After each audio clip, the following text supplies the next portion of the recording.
Estamos de volta com o jornalista Marcelo Freitas, que agora vai conversar com a gente um pouco sobre a sua carreira, como você está vendo o panorama atual. Voltando mais uma vez às redes sociais, mas não só elas. Eu vejo muito a ideia de que para você se informar, você tem que recorrer aos blogs sujos, que a grande imprensa, ou como essas pessoas pejorativamente chamam, o Partido da Imprensa Golpista, o PIG, você não se informaria sobre nada que está ocorrendo em termos políticos de uma maneira isenta.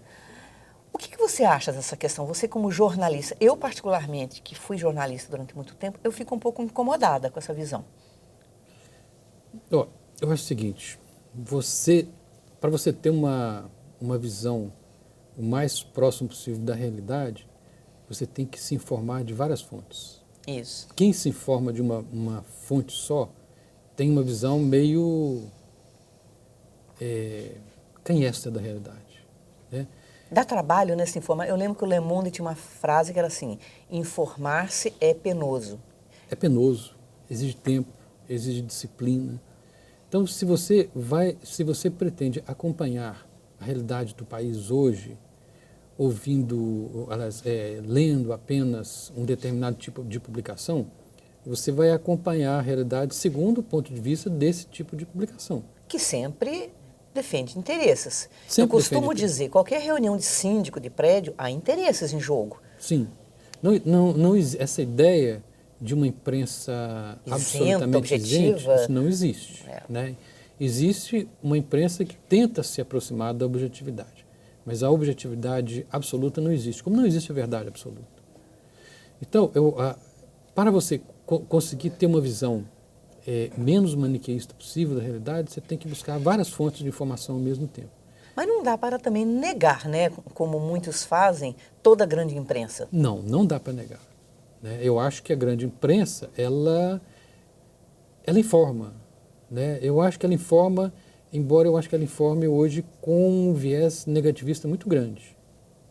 Né? A gente teve uma experiência dessa recentemente, que foi a Copa do Mundo. O noticiário antes da Copa do Mundo... parecia que o mundo ia acabar, Parecia que né? o Brasil não ia ter condição de fazer a Copa do Mundo, que não correspondeu à realidade. Né? A Copa do Mundo foi um sucesso. Os jogos começaram todos no mesmo horário, os estádios ficaram todos prontos. Tinha problema, tudo. Não é o que tem ocorrido problemas. Tem obras que não ficaram prontas. Mas assim... Agora, esse negativismo, alguns alegam que tem um caráter político, né? Sim, tem um caráter político. Eu concordo com você, tem um caráter político. Se você pegar, por exemplo, a cobertura da crise, vamos pegar a cobertura da crise. Quem vê o noticiário da imprensa hoje acha que o Brasil está à beira da falência. E, no entanto, você pega um Paul Krugman, um dia desse mesmo, que foi prêmio Nobel de Economia, ele disse, não, existe uma crise, mas não é essa catástrofe, né? Vários pensadores de fora que têm sido ouvidos afirmam isso, né? Eu digo o seguinte, nada se compara à crise econômica vivida pelo Brasil nos anos 80, chamada década perdida, né? Quando os preços subiam, às vezes subiam várias vezes do mesmo dia. Era angustiante. Era angustiante. Né? Eu cheguei a ganhar alguns milhões de... Não sei nem de qual era a moeda, mas o meu salário passou de 1 milhão, né? O que é uma tragédia. Né? Eu tenho um amigo que chegou a ganhar, ele colocou o contra-cheque, 26 milhões. E, no entanto, aquilo dava para ele, né? Mal eu chegava até o final do mês. Então, assim, eu acho que é importante, aquele negócio que eu falei, fazer as conexões de tempo.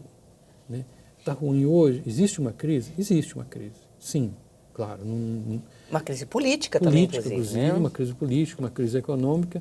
Mas, assim, em ocasiões, em tempos muito próximos da gente, houve crises piores. Né? É isso que a gente tem que ter em vista, né? Agora, Marcelo, saindo desse tema, você tem um livro, então, sobre o massacre de Ipatinga. Você podia, em breves palavras, descrever como que foi o seu processo de trabalho e, assim, o significado desse livro? Eu acho que lançou luz sobre um episódio que todo mundo sabia e não sabia, não é? O primeiro contato que eu tive com esse tema foi quando eu li era uma cartilha de um movimento sindical, de uma organização sindical que contou essa história. Né?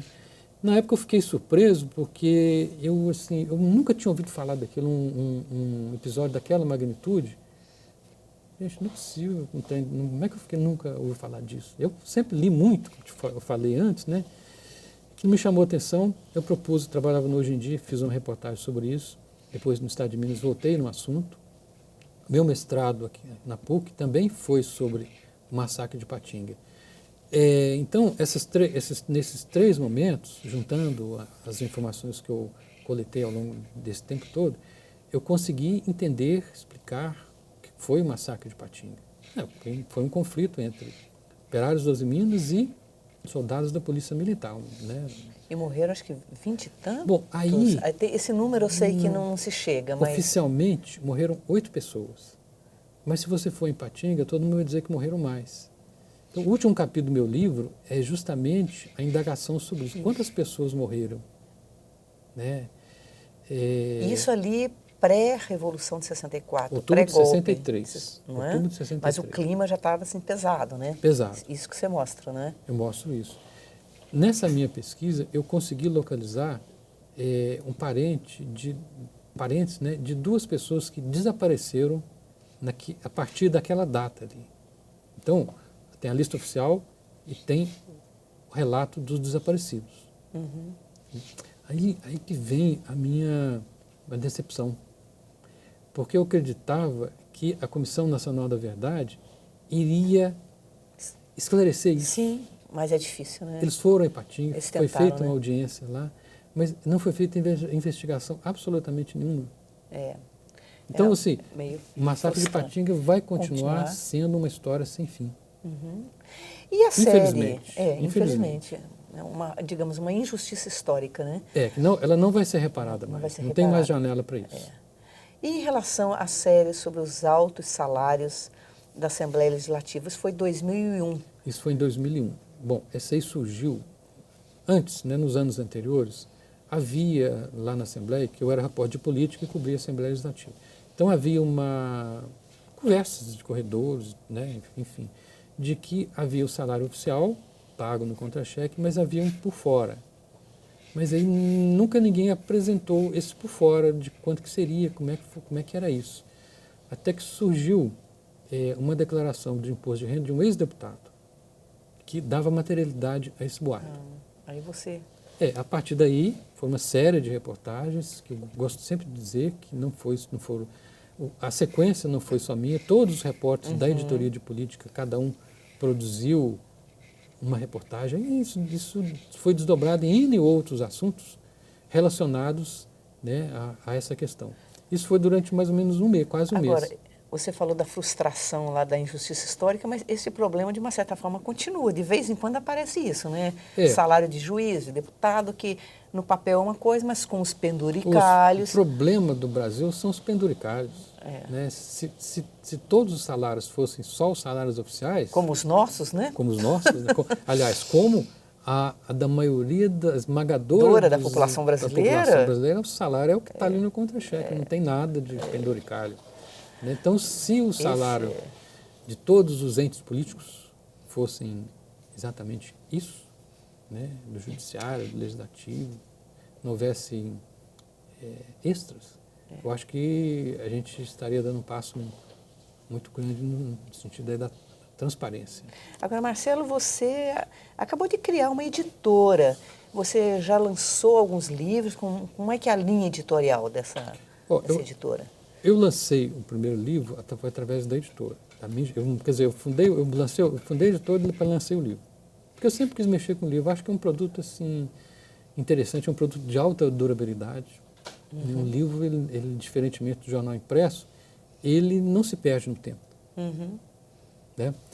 E a partir daí, eu lancei mais 5 livros, dos quais um era meu também e os outros são de outros autores. Eu acho que foi um processo interessante que me permitiu entender como é que é o processo de produção de um livro, do ciclo industrial dele, desde a produção do livro, a distribuição, depois tem um acerto com as livrarias. Como é que é o nome da editora? A editora chama Comunicação de Fato. Comunicação de Fato, e ela vai ter uma pegada jornalística. Sim, a ideia é trabalhar com humanidades e principalmente relatos jornalísticos. Não todos, nem todos são relatos jornalísticos, mas é trabalhar com não ficção. Eu vou trabalhar com não ficção, que é o que eu sei, que eu entendo, que eu consigo fazer. A literatura, eu não tenho conhecimento suficiente para discernir o que é um bom livro de literatura do que não é. Eu acho que cada um tem que atuar na sua praia, naquilo que entende, né? E você está para lançar então, ou já está lançando 2 livros agora por ela, né? Sobre... Um dos livros que eu lancei faz parte de uma coleção, a coleção Pitangui 300 anos.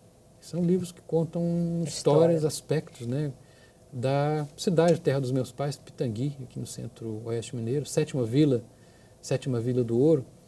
Então, já tem um livro lançado e 2 estão em fase de finalização. Um deles vai mostrar, né, como é o cotidiano dos povoados de Pitangui, que muita gente nem sabe que existe. Aí nós juntamos tudo, né? O cotidiano, a homenagem, de uma certa forma, aos pais, às origens e tudo mais.